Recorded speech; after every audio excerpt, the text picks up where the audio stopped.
to be, with those health centers we were visiting, which were really, really remote.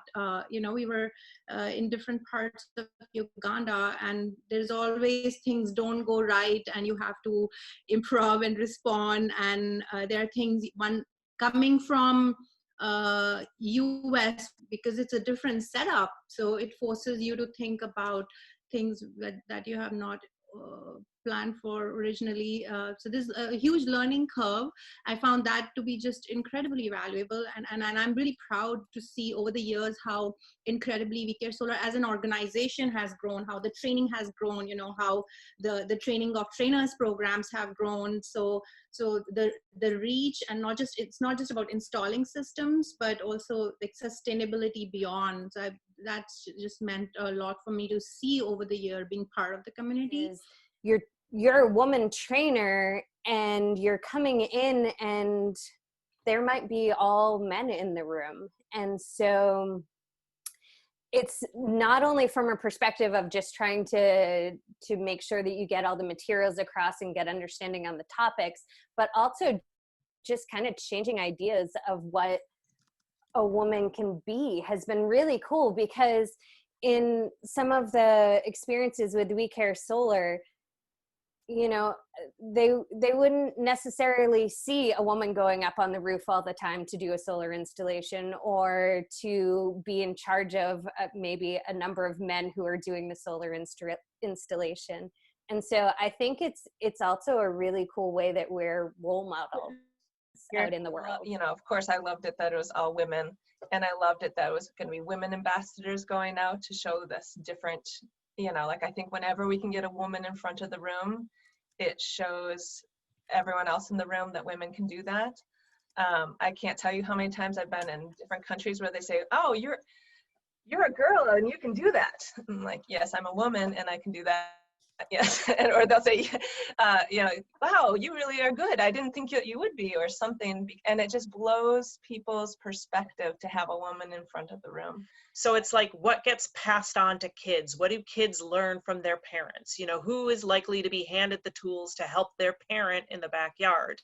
Most likely it's going to be a boy, because that's like this tradition that's getting passed down. That's who's being invited. And so I think that's a huge thing, that there's a lack of base training as kids are growing up, lack of like trust and accessibility. There's like the tradition of gender roles and what little girls are taught from an early age versus what little boys are taught.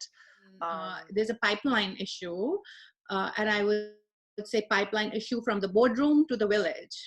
How many, I think having reporting and transparency on right from what board composition of whether it's a solar company or solar not-for-profit or social enterprise.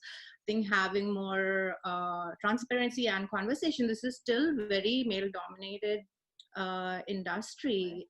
But more and more, I honestly think that we have to hit the school kids more because, when I was teaching Dago last year, this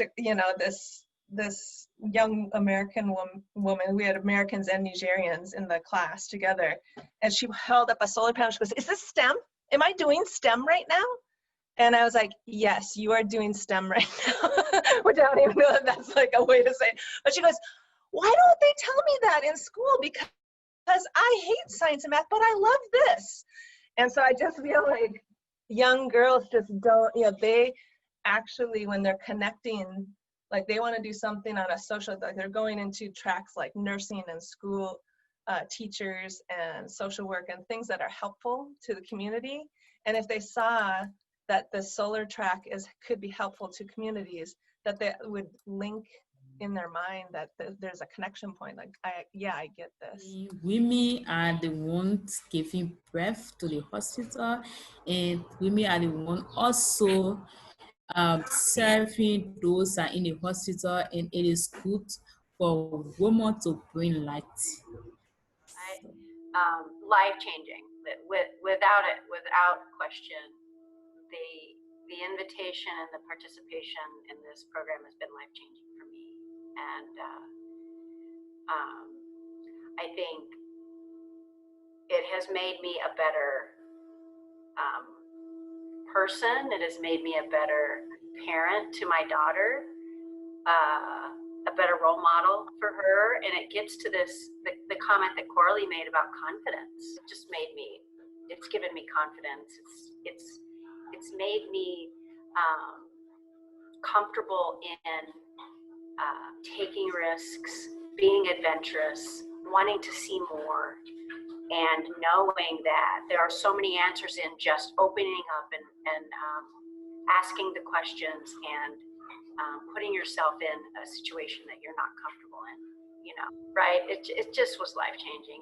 It made me into a person that I'm really happy to be. That in mind, and if you look at our installations, you like our installations, and when we are doing them out there, even in the schools, you realize that people who come to see our installations, even men, they are like, I would like you to do the installations. For me, the way you're doing it, it seems that women are doing it much better. And then women really like to do their work to perfection. So the work is always neat, and they will make sure that there are no mistakes that are left or any loopholes that are left anywhere.